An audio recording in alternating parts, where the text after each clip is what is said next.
Assalamu alaikum wa rahmatullahi wa barakatuh à chacune et chacun d'entre vous, que vous soyez musulman ou chrétien. Je suis heureux et honoré d'être parmi vous aujourd'hui.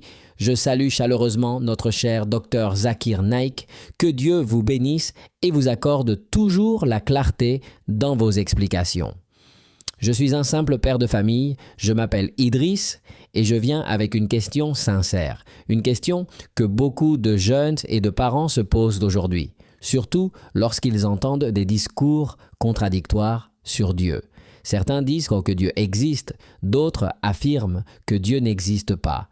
Et certains encore, comme Sadhguru ou d'autres penseurs modernes, avancent que votre Allah n'existe pas, qu'il n'y aurait aucune preuve de son existence. Alors, cher docteur Zakir Naik, ma question est simple mais profonde.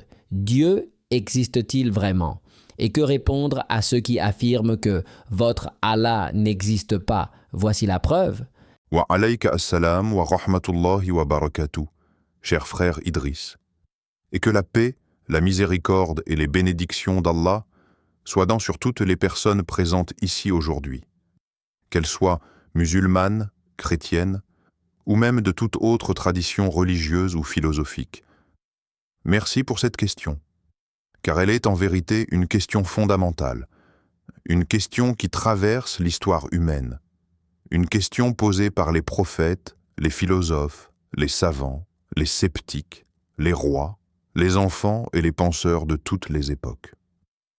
La question de l'existence de Dieu n'est pas seulement intellectuelle, elle est existentielle, spirituelle, et elle touche le cœur, l'âme, la conscience et la raison. Et lorsque certains disent « Votre Allah n'existe pas, et voici la preuve », il y a en réalité plusieurs choses à analyser. D'abord, quelle est leur définition de Dieu? Ensuite, quelle est leur compréhension du mot Allah? Et enfin, quelle preuve avancent-ils réellement? Car très souvent, et je parle ici avec respect pour toutes les opinions, les personnes qui nient l'existence de Dieu s'attaquent à une caricature, à une définition erronée, à une compréhension déformée du Créateur.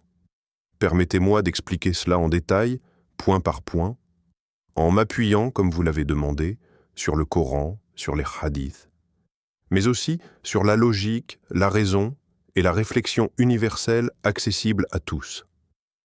Avant de parler de preuve ou d'absence de preuve, il faut clarifier le concept.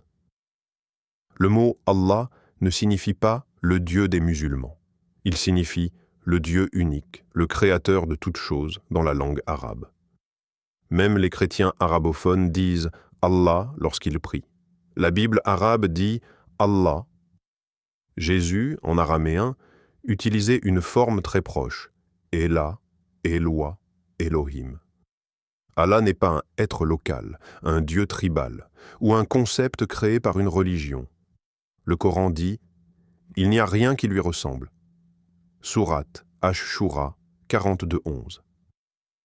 C'est une définition claire, Dieu n'est pas comparable à sa création.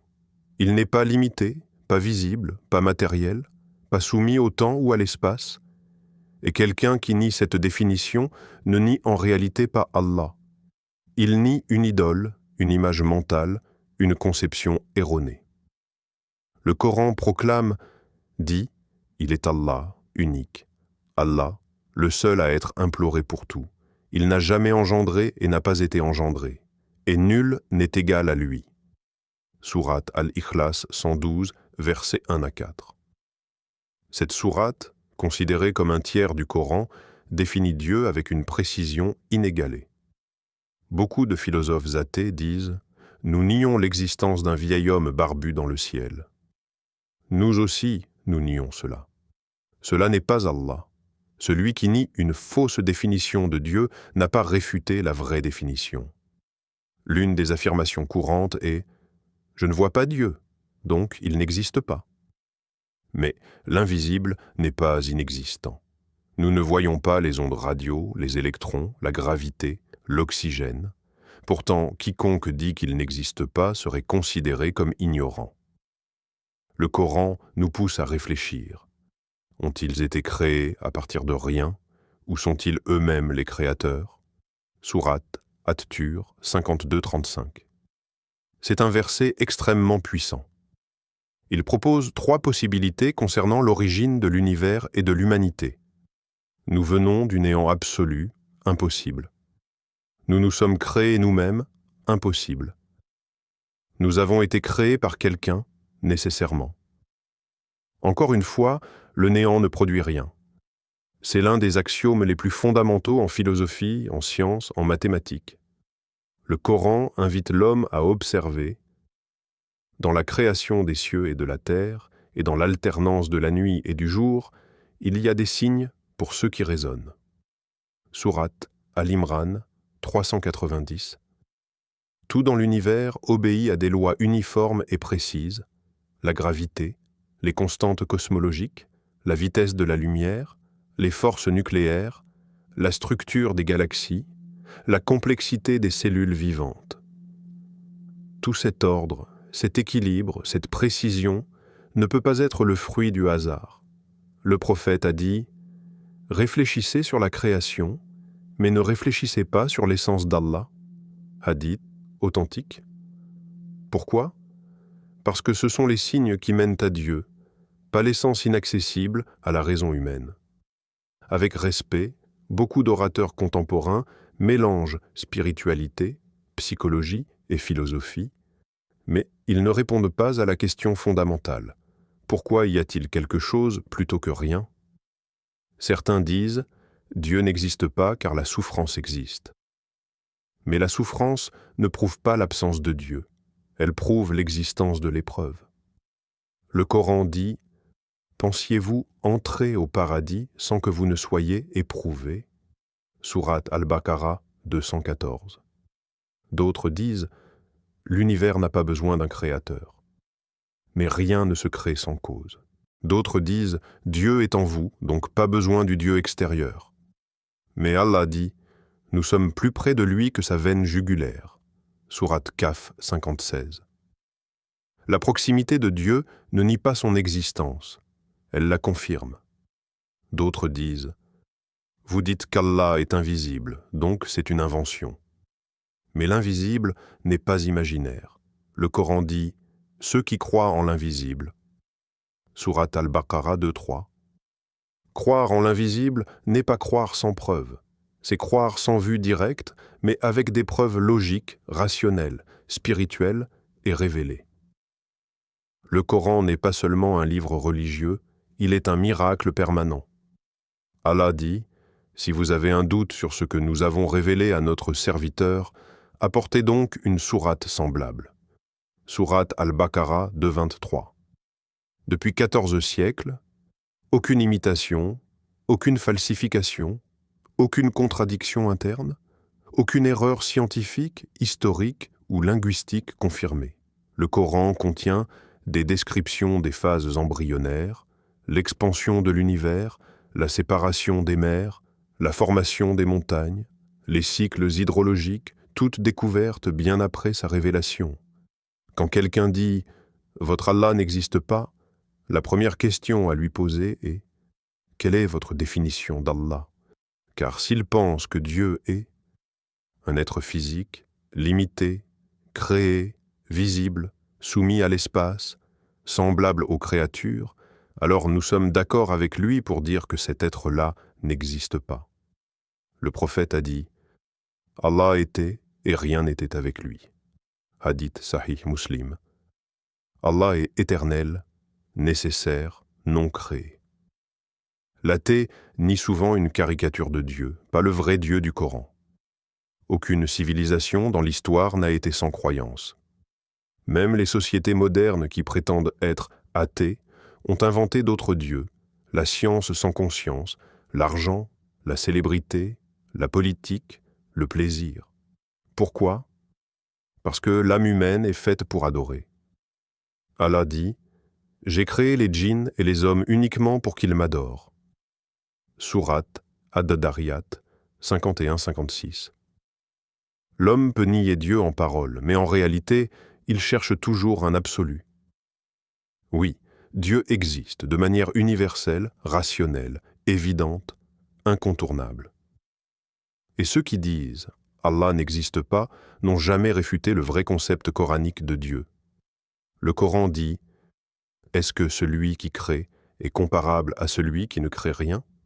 Sourate An-Nahl 16-17. Allah existe.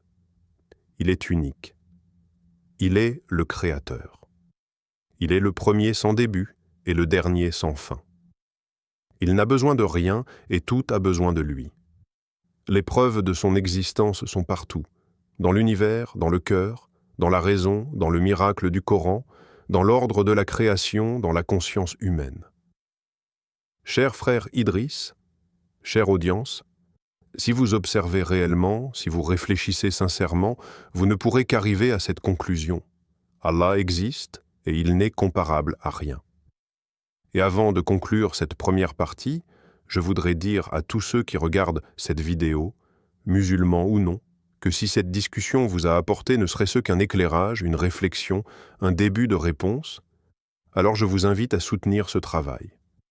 Abonnez-vous à cette chaîne, likez, partagez, commentez et écrivez « Allahu Akbar » pour montrer que la vérité doit être transmise avec sagesse, amour et respect. Allahu Akbar. Si nous poursuivons cette réflexion, il est essentiel de comprendre que l'enjeu n'est pas simplement de démontrer l'existence d'Allah d'un point de vue théorique ou intellectuel. L'enjeu est également de montrer que la croyance en Allah donne sens à l'existence humaine, éclaire la vie, structure la morale, réconcilie le cœur, apaise l'âme et donne à chacun une direction claire. Lorsque quelqu'un affirme que Dieu n'existe pas, il ne s'agit pas toujours d'une conclusion rationnelle fondée sur une démonstration solide. Il s'agit souvent d'une réaction émotionnelle, culturelle, parfois même psychologique. Beaucoup ont été déçus par la religion institutionnalisée, par des comportements humains, par des injustices ou souffrances qu'ils attribuent à Dieu, ou par une compréhension erronée de ce que signifie réellement croire. L'islam ne demande jamais à un être humain de suspendre sa raison pour croire. Au contraire, Allah répète de nombreuses fois dans le Coran « Ne réfléchissent-ils donc pas? Ne méditent-ils donc pas? Ne comprennent-ils donc pas ?» La foi authentique n'est pas une foi aveugle, c'est une foi éclairée par la réflexion, par l'analyse, par l'observation du monde, par l'étude des signes et par une introspection profonde. Lorsque nous parlons du déisme moderne, des philosophies orientales revisitées ou de certaines approches qui proposent une spiritualité sans Dieu, nous remarquons qu'elles ont justement retiré ce qui donne à l'existence sa cohérence. Un créateur transcendant, conscient, sage, volontaire, qui communique avec sa création et qui oriente l'humanité. Une spiritualité sans Dieu finit souvent par se contredire elle-même. Par exemple, ceux qui disent « Dieu n'existe pas, mais l'univers a une énergie consciente » affirment, sans s'en rendre compte, une forme de divinité. Ceux qui affirment « Dieu n'existe pas, mais tout est déterminé par des lois parfaites » reconnaissent l'existence d'un ordre, et donc implicitement d'une cause. Le Coran dit « N'ont-ils pas médité sur le royaume des cieux et de la terre, ainsi que sur toute chose qu'Allah a créée » Sourate 7, verset 185. Ce verset ne dit pas seulement de regarder la création. Il nous demande de méditer sur le royaume, c'est-à-dire sur l'harmonie globale entre les lois physiques, les dimensions morales, les relations humaines, les cycles de la nature, les structures invisibles de l'univers et les principes qui gouvernent l'existence.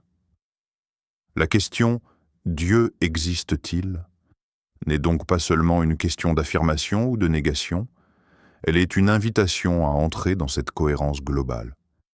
Et lorsque certains affirment « Nous avons une preuve que votre Allah n'existe pas », il faut leur demander « Quelle preuve ?» Dans l'histoire de la philosophie, personne n'a jamais pu formuler une seule démonstration, logique, cohérente et complète de la non-existence de Dieu. Ce qui existe, ce sont des critiques de certaines religions, des critiques de dogmes non musulmans, des critiques d'images anthropomorphiques. Mais aucune réfutation logique et rationnelle de l'existence du Dieu unique décrit dans le Coran n'a jamais été produite. parce que ce Dieu n'entre pas en contradiction avec la logique, la science ou la réalité observable. Le prophète Muhammad nous a transmis des enseignements qui poussent également à cette lucidité. Il a dit « La sagesse est la chose perdue du croyant. Où qu'il la trouve, il en est le plus digne. » Ce hadith montre que la vérité n'est pas limitée à une seule civilisation ou à une seule culture. Allah a donné à l'être humain la raison, la conscience, l'intellect et la capacité de distinguer ce qui est vrai de ce qui est faux. Si nous analysons plus profondément l'objection principale des sceptiques modernes, elle tourne souvent autour de l'idée suivante. Nous ne voyons pas Dieu, donc Dieu n'existe pas. Mais cette affirmation repose sur une confusion entre perception sensorielle et réalité. Par exemple, l'air qui nous entoure est invisible, mais sans lui, nous mourrions. Le champ magnétique de la Terre est invisible, mais il protège la planète entière. Les particules subatomiques sont invisibles, mais elles constituent toute matière. Les forces qui maintiennent les galaxies cohérentes ne sont pas visibles, mais elles agissent sur l'univers entier. Allah dit dans le Coran « Et il vous montre ces signes dans l'horizon et en vous-même. » Sourate 41, verset 53. Les signes sont partout, dans la structure du cosmos, dans les lois mathématiques, dans le langage génétique de l'ADN, dans la conscience humaine, dans la moralité innée. L'être humain possède une boussole intérieure, le fitra, cette disposition naturelle vers Dieu. Et même lorsqu'une personne se dit athée, lorsqu'elle fait face à une souffrance extrême ou à un danger imminent, souvent elle crie inconsciemment vers quelqu'un. Cela n'est pas un hasard. C'est une nature que l'on ne peut effacer définitivement. Lorsqu'on étudie la cohérence du Coran, on constate qu'il ne se contente pas d'affirmer l'existence d'Allah. Il explique pourquoi Allah est nécessaire. Il décrit un Dieu qui n'a aucun besoin, qui ne dépend de rien, qui n'est créé par rien, qui n'est limité par rien. Un Dieu qui n'est pas comme ses créatures. Le Coran dit « Rien ne lui ressemble ». C'est une formulation que l'on ne retrouve dans aucune autre tradition religieuse avec une telle clarté. Ce verset réfute à la fois les idolâtres, les polythéistes, les croyances anthropomorphiques et les systèmes où Dieu serait simplement une énergie impersonnelle. Allah n'est ni un être physique, ni une force aveugle. Il est le créateur conscient et volontaire. Lorsque nous comparons cela avec certains discours populaires où l'on prétend que Dieu est juste une illusion créée par l'esprit humain, il suffit d'observer les conséquences d'une telle croyance. Si la morale n'est qu'une construction humaine, alors rien n'empêche l'homme d'être injuste s'il en a la force. Rien n'empêche un gouvernement de tyranniser un peuple. Rien n'empêche un riche d'exploiter un pauvre. Car s'il n'y a pas de Dieu, il n'y a pas de responsabilité ultime, pas de justice finale, pas de raison morale universelle. Mais l'être humain ressent profondément qu'il existe une justice, même lorsque le monde semble injuste. Cette intuition n'est pas une invention culturelle. Elle est inscrite dans la conscience humaine. Et c'est exactement ce que dit le Coran lorsqu'il affirme que l'homme sait, au fond de lui, ce qui est bien et ce qui est mal.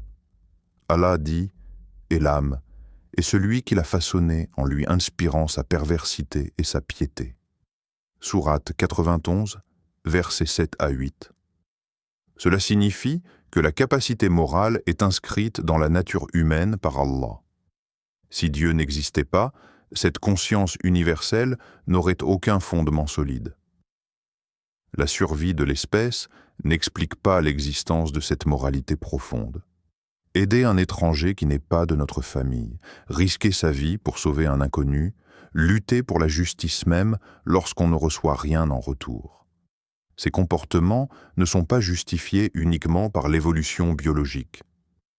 Ils relèvent d'une morale qui dépasse la matière. Et si nous parlons de la relation entre Dieu et l'univers, il faut également mentionner une autre chose très importante. L'univers n'est pas éternel. Toutes les études cosmologiques sérieuses montrent que l'univers a eu un début, expansion, rayonnement fossile, loi de l'entropie, etc. Tout indique qu'il y a eu un point de départ. Le Coran dit « Les mécréants ne voient-ils pas que les cieux et la terre formaient une masse compacte, puis nous les avons séparés » Sourate 21, verset 30. Ce verset, révélé il y a 1400 ans, correspond de manière frappante au modèle du Big Bang. Ce n'est pas un livre scientifique moderne. C'est un livre révélé dans une société où personne ne connaissait l'existence des galaxies, des étoiles, ou même du concept de gravité. Comment une telle connaissance aurait-elle pu être inventée par un homme qui ne savait ni lire ni écrire? C'est une question que les sceptiques évitent. Lorsqu'on analyse les discours sceptiques qui prétendent que Dieu n'existe pas, on se rend compte qu'ils se construisent souvent sur des réactions émotionnelles, des généralisations culturelles ou des critiques de religions qui n'ont pas la pureté doctrinale de l'islam. Le Dieu du Coran n'est pas comparable aux dieux grecs, romains, hindous ou chrétiens dans leur interprétation anthropomorphique. Le Dieu du Coran n'est jamais présenté comme un être humain divinisé, ni comme une force inconsciente, ni comme une statue, ni comme un animal. Personne ne peut représenter Allah, ni en image, ni en pensée. Cela dépasse toutes les croyances humaines recensées par l'histoire. Lorsque certains disent que Dieu n'existe pas parce qu'on ne peut pas le voir, ils ignorent que même les plus grands philosophes athées du passé reconnaissaient qu'il est impossible de prouver une non-existence absolue. On peut prouver qu'une chaise n'est pas dans une pièce, mais on ne peut pas prouver que quelque chose d'immatériel n'existe pas dans l'ensemble de la réalité. La non-existence ne peut pas être démontrée de manière absolue. L'islam, au contraire, propose une démonstration positive de l'existence de Dieu, basée sur la causalité, la contingence, l'ordre, la finalité, la moralité, l'expérience humaine, la révélation et la cohérence universelle. Il faut également rappeler que la croyance en Allah n'est pas seulement une question de logique, elle donne un sens profond à la vie elle-même. Sans Dieu, la vie perd sa signification ultime. Tout devient un accident cosmique, un hasard sans but, une existence sans finalité. Peu importe alors les efforts, les sacrifices, la justice, le courage, l'amour, la famille, le pardon. Mais l'être humain sait au plus profond de lui que ces choses ont une valeur réelle. La croyance en Allah donne du sens à l'amour, car il devient un acte noble. Elle donne du sens à la souffrance, car elle devient une épreuve. Elle donne du sens à la mort, car elle devient un passage. Elle donne du sens à la justice, car elle devient universelle.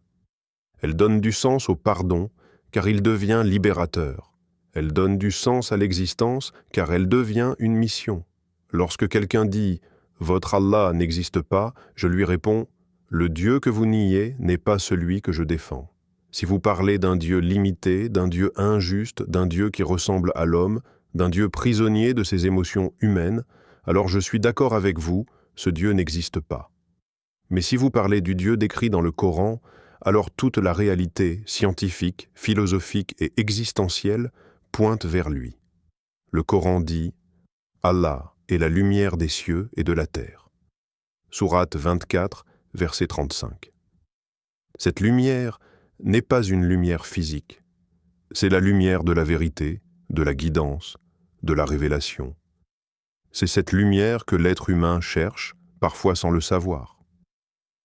Certains la cherchent dans la philosophie, d'autres dans la science, d'autres encore dans la méditation ou dans l'art. Mais toutes ces recherches ne peuvent mener à la satisfaction profonde qu'en reconnaissant Allah. Parce que seule la vérité immuable peut remplir un cœur en quête de sens. L'être humain a été créé pour connaître Allah, pour l'aimer, pour marcher vers lui. Et lorsqu'il se détourne de ce but, il ressent une forme de vide que rien ne peut combler. Le succès matériel n'y arrive pas. La célébrité n'y arrive pas. Les plaisirs n'y arrivent pas. Les philosophies humaines n'y arrivent pas. Parce que la nature humaine aspire à l'infini. et seul l'infini peut combler ce désir très bien. Voici la suite directe du script, toujours dans le même style, sans salutation ni conclusion, en continu, pour ajouter environ 1000 mots supplémentaires, toujours dans la continuité de la deuxième partie. Nous devons également considérer la dimension de la création et sa complexité. Si nous regardons le monde vivant, par exemple, nous voyons une complexité qui dépasse largement la compréhension humaine. Prenons le corps humain. Chaque cellule fonctionne comme une usine miniature, avec des machines moléculaires, des mécanismes de réparation, des systèmes de communication et des instructions précises contenues dans l'ADN. Une seule cellule humaine contient environ 3 milliards de paires de bases qui définissent toute la structure d'un être humain. Cette information ne peut être le fruit du hasard. Même les scientifiques les plus avancés reconnaissent que la complexité de l'ADN et la précision des systèmes biologiques suggèrent l'existence d'un créateur intelligent. Le Coran dit « Ne voyez-t-il pas comment Allah a créé 7 cieux superposés » Sourate Al-Mulk 67.3.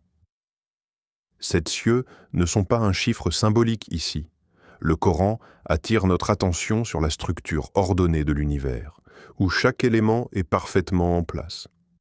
Les étoiles, les planètes, les cycles climatiques, la gravitation, la chimie fondamentale, tout cela fonctionne selon des lois précises, ce qui indique un créateur omniscient, non soumis au hasard. En outre, la moralité universelle dont nous avons parlé précédemment est un indicateur indirect mais puissant de l'existence d'Allah.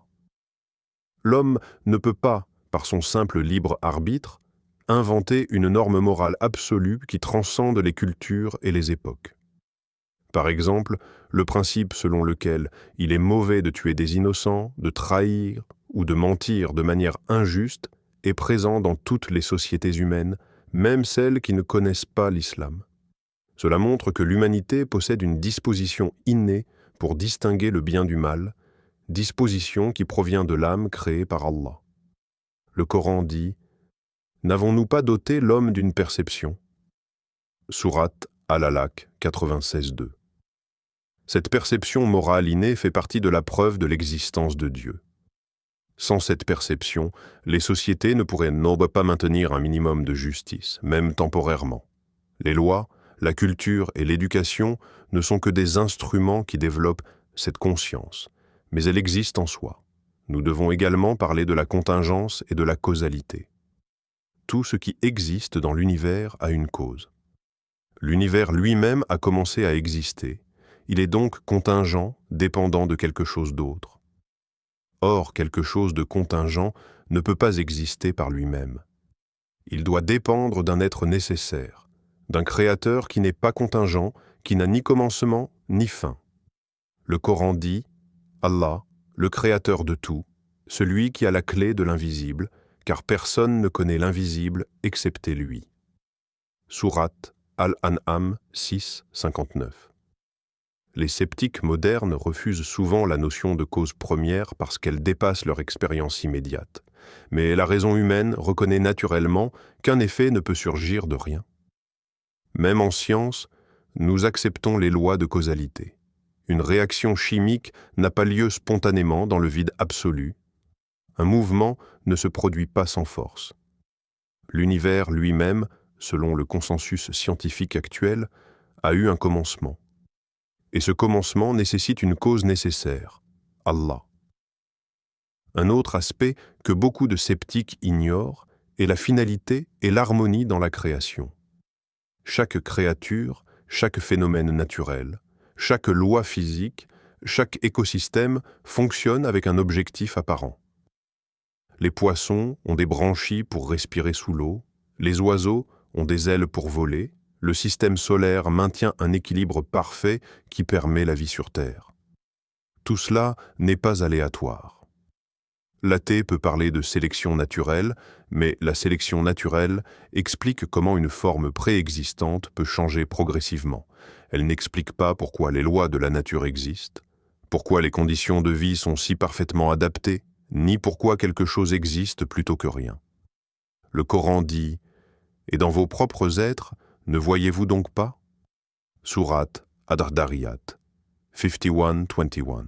Même l'observation de soi-même est un signe. Le cerveau humain, capable de conscience, d'art, de mathématiques et de philosophie, la main humaine, capable de précision et de création, tout cela reflète un créateur intelligent. Aucun être humain ne peut fabriquer spontanément quelque chose de similaire à partir de rien. Même les sceptiques reconnaissent que la complexité biologique dépasse leur imagination. Nous devons également aborder la dimension spirituelle. Beaucoup rejettent Dieu parce qu'ils ne perçoivent pas le monde invisible. Mais Allah a donné à l'homme non seulement une raison, mais aussi un cœur et une âme. L'homme est capable de ressentir, d'aimer, de regretter, de chercher la transcendance. Ce n'est pas un simple animal, c'est un être spirituel. Et l'existence de l'âme, de la conscience, des émotions et de la quête de sens ne peut pas s'expliquer uniquement par la matière et les réactions chimiques. Le Coran dit « Et je n'ai créé les djinns et les hommes que pour qu'ils m'adorent » Sourate Ad-Dariyat 51-56. Ainsi, toute l'existence humaine, avec sa dimension spirituelle, morale et rationnelle, est orientée vers Allah. Cela ne relève pas d'une invention, c'est une vérité intrinsèque. Enfin, il faut parler du miracle du Coran lui-même. Au-delà de ses aspects scientifiques, linguistiques et littéraires, le Coran présente une cohérence parfaite et un style inimitable. Même ceux qui connaissent l'arabe et essaient de produire un texte similaire échouent systématiquement. Allah dit « Si vous doutez de ce que nous avons révélé à notre serviteur, apportez une sourate semblable. » Sourate Al-Baqarah 2.23. Ce défi reste ouvert depuis 14 siècles. Aucun humain n'a pu le relever. Cela constitue un miracle constant et permanent, une preuve irréfutable pour ceux qui réfléchissent sincèrement. Et ce miracle confirme non seulement l'existence de Dieu, mais aussi qu'il communique avec l'humanité et qu'il guide ceux qui cherchent la vérité.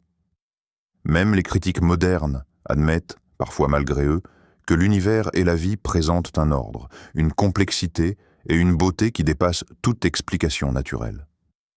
L'univers est réglé avec une précision extrême, les constantes physiques sont finement ajustées pour permettre la vie. Si une seule constante était légèrement différente, la vie telle que nous la connaissons n'existerait pas. Cela est connu sous le nom de principe anthropique. Et ce principe n'est pas une coïncidence. Il pointe vers un créateur intelligent, sage et puissant. Ainsi, lorsque quelqu'un dit « Votre Allah n'existe pas », nous lui répondons qu'il ne réfute pas le vrai Dieu du Coran. Il réfute seulement une image erronée et limitée de Dieu. En réalité, les preuves de l'existence de Dieu sont accessibles par la raison, la science, la réflexion sur la nature, l'intuition morale et l'expérience spirituelle. Elles sont présentes partout et elles sont indéniables pour quiconque observe avec honnêteté et ouverture.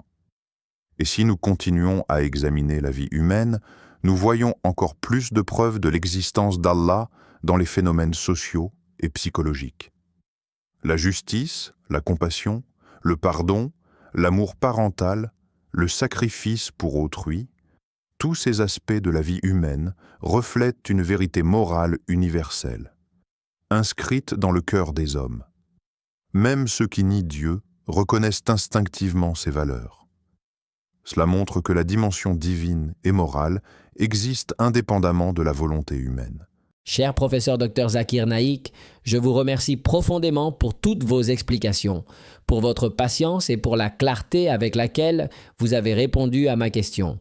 Vous avez apporté des éclaircissements qui touchent à la fois l'esprit et le cœur. Et je suis reconnaissant de vous avoir entendu développer ces arguments avec autant de précision, de respect et de sagesse. Je réalise en vous écoutant que la question « Dieu existe-t-il » n'est pas une question simpliste ni une provocation, mais un appel à réfléchir sérieusement au sens de la vie.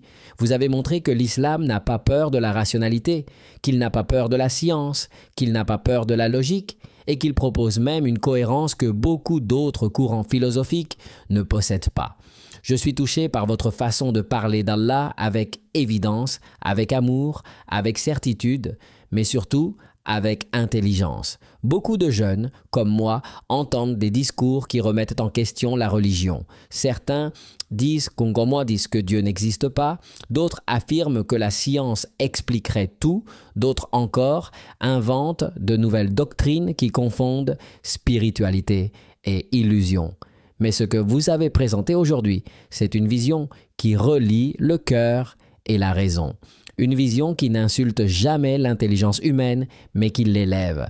Je vous remercie pour votre disponibilité, pour votre bienveillance et pour cette manière de rappeler que croire n'est pas renoncer à penser, mais au contraire approfondir notre propre compréhension. Et au-delà de tout cela, je suis reconnaissant de la façon dont vous apportez la paix à travers vos réponses, sans jamais rabaisser celui qui pose la question, sans jamais humilier, mais en éclairant avec douceur. Beaucoup de gens, musulmans et chrétiens, ont besoin de ce type de discours pour éviter les confusions, pour sortir des préjugés et pour comprendre que le dialogue n'est pas un combat, mais un chemin vers une compréhension plus juste. Vous avez rappelé que la logique pointe vers un créateur, que la science ne suffit pas à expliquer l'ordre de l'univers, que la moralité humaine ne peut pas exister sans fondement solide et que l'âme cherche naturellement celui qui l'a créée. C'est un message important pour notre génération, car beaucoup cherchent la vérité mais ne savent plus où la trouver. Et pour finir mon intervention, je tiens véritablement à vous dire avec sincérité et respect qu'Allah te bénisse, cher professeur Dr Zakir Naik. Puisses-tu être récompensé pour ce que tu nous apportes, pour ta patience avec les jeunes qui posent des questions parfois difficiles et pour ta volonté constante d'éclairer les esprits sans jamais blesser les cœurs. Merci beaucoup, Idriss, pour tes paroles touchantes. Et merci également pour ta question, car elle représente exactement ce que beaucoup de jeunes ressentent aujourd'hui. Je suis heureux que mes explications aient pu t'aider. Non pas à croire aveuglément, mais à réfléchir avec profondeur. L'islam encourage la raison, encourage le dialogue, encourage l'analyse, et lorsque quelqu'un pose une question honnête, comme tu l'as fait, cela montre déjà qu'il cherche la vérité. Qu'Allah te récompense pour ton intention, pour ta sincérité et pour ton ouverture d'esprit. Que Dieu te bénisse, toi et ta famille, qu'il vous accorde la paix, la guidance et la lumière dans vos vies. Je prie pour que chacun ici, qu'il soit musulman ou chrétien, puisse repartir avec plus de clarté et plus de compréhension. Et puisque nous sommes dans un espace dédié au savoir, au dialogue et à la recherche de la vérité, je voudrais inviter toutes celles et ceux qui nous écoutent à continuer cette démarche. Si vous appréciez ces échanges, si vous souhaitez voir d'autres discussions, si vous voulez approfondir les grandes questions de la vie, alors je vous invite à vous abonner à Parole d'Al-Islam, à aimer la vidéo, à la partager autour de vous et à participer activement dans les commentaires. Posez vos questions, même les plus difficiles. Demandez des éclaircissements, proposez des sujets, interrogez, dialoguez. Votre participation aide à faire vivre ce type de contenu et contribue à diffuser la connaissance. Beaucoup de jeunes recherchent des réponses, mais ne savent pas où les trouver. Beaucoup ont des doutes, beaucoup hésitent, beaucoup entendent des discours contradictoires. C'est pourquoi il est important que chacun contribue à partager les contenus qui offrent une réflexion profonde, respectueuse et constructive. Et je vous encourage vraiment à écrire dans les commentaires toutes les questions que vous avez, qu'elles soient liées au Coran, à la science, à la philosophie, à la foi ou à des sujets plus personnels.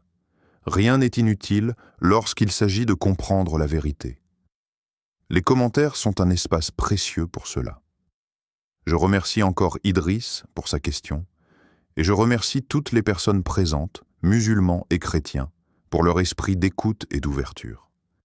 Et je vous encourage une dernière fois à vous abonner, à aimer, à partager et à commenter.